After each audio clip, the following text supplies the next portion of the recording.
केतन अग्रवालच्या मृत्यू ऐकून खूपच मन छन्न-विच्छिन्न झालं.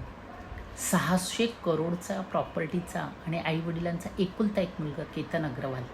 त्याच्या जीवनात असं वाटत नव्हतं की कुठे काही दुःख येईल आणि असा मृत्यू, आणि ते पण सियासारख्या मुलीने करावा. जर तिला सियाला काय मिळवलं तिने केतनची हत्या करून, जर तिला लग्न करायचं नव्हतं, प्रियकराबरोबर ती खुश होती, तर तिने स्पष्ट आईवडिलांना सांगता येत नसेल तर तिने कमीत कमी केतनला सांगितलं असतं, तर त्याचा जीव वाचला असता.